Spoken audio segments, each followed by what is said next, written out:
Welcome back to America Right Now. It is time for our Patriots of the Week. August 7th, that was Thursday, was National Purple Heart Day. It's a day when we honor America's combat wounded and those who made the ultimate sacrifice for our nation.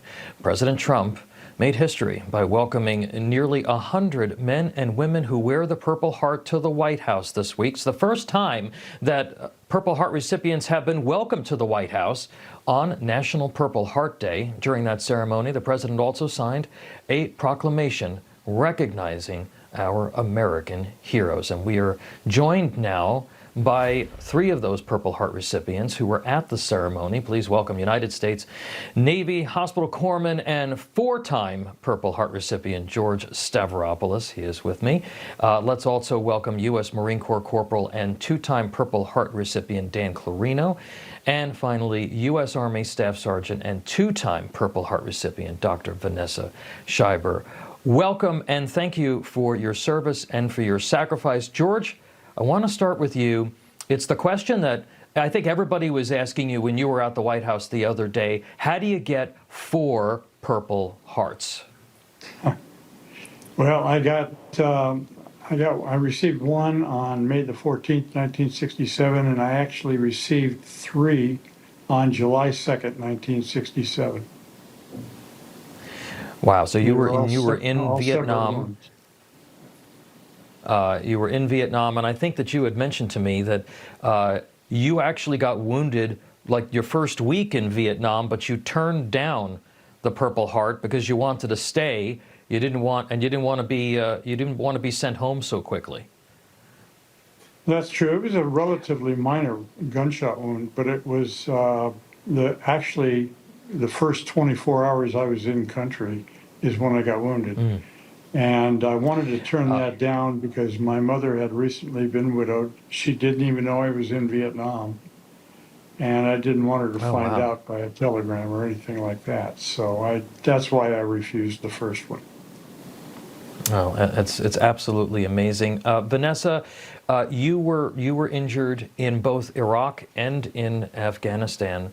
Talk to us about your experience, if you would, quickly. Absolutely. So my first injury happened in Mosul, Iraq. That was my very first deployment. I was in country for about 6 months, and it was September 16th. We were ambushed, and I was shot in my right rib cage. The second time was a couple years later. I was sent to Asadabad, Afghanistan. We were on another supply mission, and we had a roadside bomb. And our vehicle flipped. My driver fell on top of me, crushed me underneath, and I had 9 broken vertebrae overall. And Dan, you're also a Vietnam vet. You have 2 Purple Hearts. Real quick, if you could tell us your story. I'd be glad to, Tom. But first, I just want to comment on George, because George is much too modest. He got 3 Purple Hearts attending to wounded Marines in a single day. So having been wounded, I can tell you how important his position is. I was wounded twice. I had shrapnel between my eyes on the 21st of July of 1966. And then about 3 weeks later, I was targeted by a sniper who shot me, and the wound started in my abdomen and exited through my back. So I'm very fortunate, like the other 2 panelists are, to be able to share that story. George, I was there with all of you at the White House this week. It was really an amazing experience, and the president was so gracious. What was it like for you to be sitting there in the East Room of the White House, and the president recognizing the sacrifices that you made? That was a very amazing time. Seeing the president probably about 15 to 20 feet away from me. And he saluted several Purple Heart recipients, including a Medal of Honor recipient. It was truly a great day. I enjoyed seeing a lot of my friends, actually, Purple Heart recipients. Mm-hmm. And I got a photograph with one of the dignitaries there, and it was just a marvelous experience. Vanessa, you had your little girl there with your husband, who's also in the service, and it was, and that I thought was particularly special, that she was able to kind of share in the moment. What was it like for you to be there? So for me, it was an amazing honor to be there, not just to be in the same room as the president, but also sharing the space with all these other Purple Heart honorees. And it's just, you feel almost like family as soon as you enter the room, because you have the same experiences, the same backgrounds.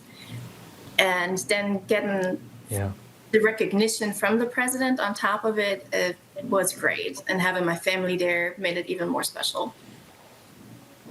Dan, you got a chance to meet the president and on his way in or on his way out of the event, and you're also a board member of the National Purple Heart Honor Mission, which is one of the organizations that helped the White House organize this tribute ceremony. And if you could tell us about that organization, and you just launched nominations for something called the Purple Heart Patriot Project. Tell us a little bit about that as well. I was very fortunate on Thursday to actually shake President Trump's hand. I positioned myself pretty fortunately. It was a thrill to be there. Let me tell you a little bit about our organization. It's the National Purple Heart Honor Mission. And as you just mentioned, Tom, we were instrumental in having this ceremony happen on Thursday. We had made a couple trips to the White House in the last 3 or 4 months to try to set this up, and then the president was gracious enough to invite us. We had over 100 Purple Heart recipients in the audience. He was very gracious, and we now, our next project is the Patriots Project, and we opened up nominations for that on Thursday at the White House. The Patriots Project is a program that we do every couple years. We bring people in, Purple Heart recipients from all 50 states.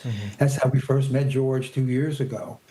We fly him in, and we spend 4 days with them, take him to the Purple Heart, National Purple Heart Hall of Honor, which is literally right across the street from where I'm sitting here in New Windsor, New York, which is where the last encampment of the Continental Army with George Washington was. And we hope to have 50 nominations placed by Veterans Day. I'm asking for an opportunity for others who may wish to nominate or contact us by reaching out to purplehearthonormission.org, and that's an opportunity for you to be able to nominate someone who you would like to have us recognize.